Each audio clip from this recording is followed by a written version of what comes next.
سلام، رضا معلمی هستم. در این قسمت از سری ویدیوهای خانه هوشمند میخوایم در مورد دستیار صوتی شرکت آمازون یعنی اکو صحبت کنیم.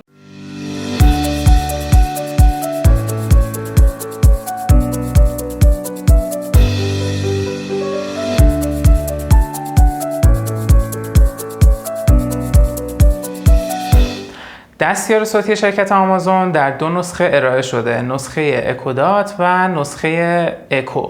من توی این ویدیو میخوام اکودات رو بررسی بکنم.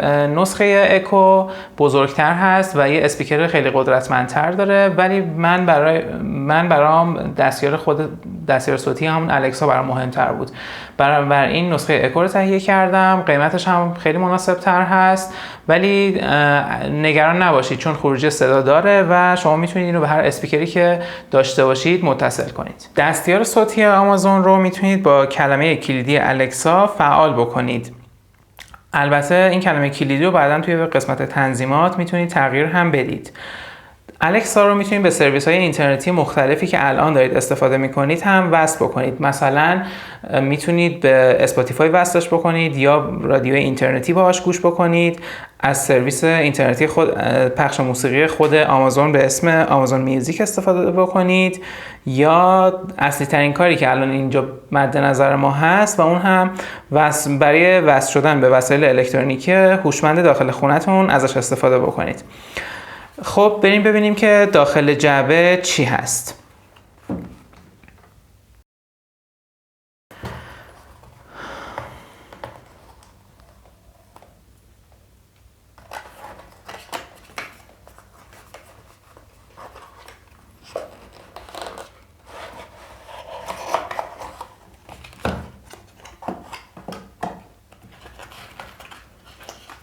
خب قسمت اصلی دستگاه که اکودات هست، دفترچه راهنما،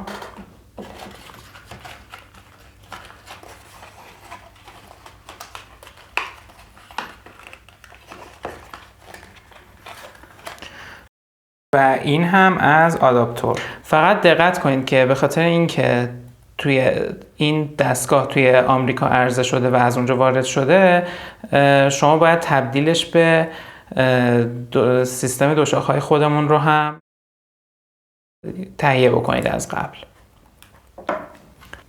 خب خود دستگاه رو بخوایم بررسی بکنیم، ببینیم که چه پورت ها و چه دکمه هایی داره.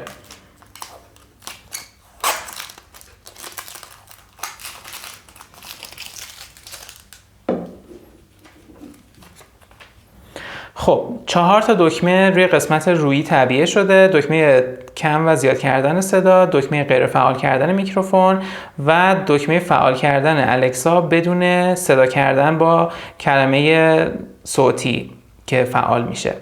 داخل خود دستگاه در پشتش یک خروجی صدا داره که با جک 3.5 میلیمتری هست و یه دونه هم ورودی یه قسمت هم برای وارد کردن آداپتور داخلش هست. خب بریم برای روشن کردن و وصل کردنش به برق.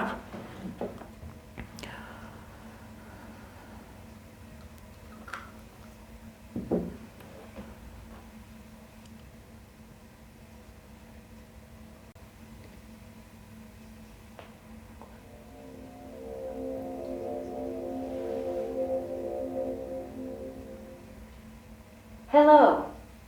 Your Amazon Echo Dot is ready for setup. Just follow the instructions in your Alexa app. خب چون اولین باری هست که این دستگاه رو روشن می‌کنیم و هنوز به اکانت آمازون ما متصل نشده، از طریق اپ مراحل فعالسازی و وصل کردنش به اکانتمون رو باید ادامه بدیم. برای فعالسازی الکسا باید اپلیکیشنش رو که حدود 40 مگ هست از گوگل پلی دانلود کنید. بعد از اینکه وارد برنامه شدم باید به حساب کاربریم وارد بشم. اگر قبلا تو سایت آمازون حساب کاربری دارید میتونید از همون استفاده بکنید. در غیر این صورت باید حساب کاربری جدیدی بسازید.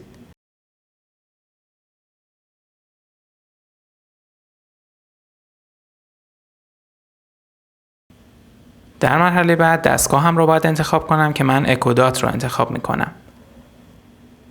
از بین زبان‌های موجود انگلیسی با لهجه آمریکایی رو انتخاب می‌کنم.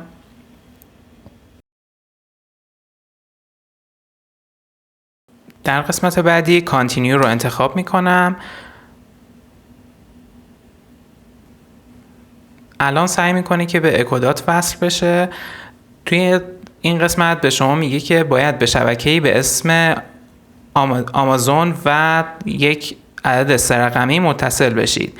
من از لیست شبکه هایی که در اطرافم میبینم آمازون رو انتخاب میکنم و منتظر میشم که اتصال برقرار بشه. خب همونطور که میبینید دستگاه وصل شد. تو مرحله بعدی باید شبکه‌ای که میخوام اکودات از طریق اون به اینترنت متصل بشه رو انتخاب بکنم. بعد پسورد شبکه رو وارد میکنم. شما میتونید اینجا انتخاب بکنید که پسورد شبکه‌تون توی اکانت آمازونتون سیو بشه برای دفعات بعدی یا نه. چند ثانیه ای مراحل پایانی طول میکشه. بعد از اون میتونید از دستگاهتون استفاده کنید. Alexa, what's the weather in Tehran? Currently, in Tehran, Iran, it's 28 degrees with partly sunny skies. Tonight, you can look for some clouds with a chance of thunder showers, with a low of 21 degrees. بعد از ورود به صفحه اصلی برنامه میتونید لیست آخرین کامنت هایی که از الکسا پرسیدید رو ببینید. از منوی کناری شما میتونید به قسمت های مختلف تنظیمات الکسا دسترسی داشته باشید. مثلا میتونید اکانت اسپاتیفایتون رو وصل کنید به الکسا. از سرویس های دیگه اگر استفاده میکنید هم میتونید اونها رو فعال بکنید. برای مثال من اسپاتیفای رو فعال میکنم. با استفاده از اکانت اسپاتیفایتون باید لاگین کنید توی الکسا. نکته ای که هست اینه که حتما باید اکانت پریمیوم داشته باشید تا بتونید از این قابلیت استفاده بکنید.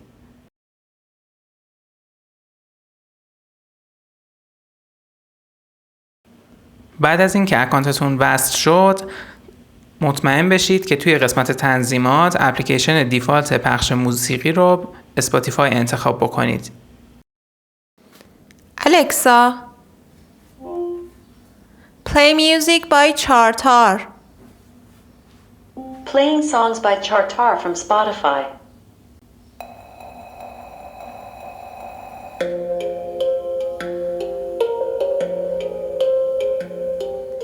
Alexa,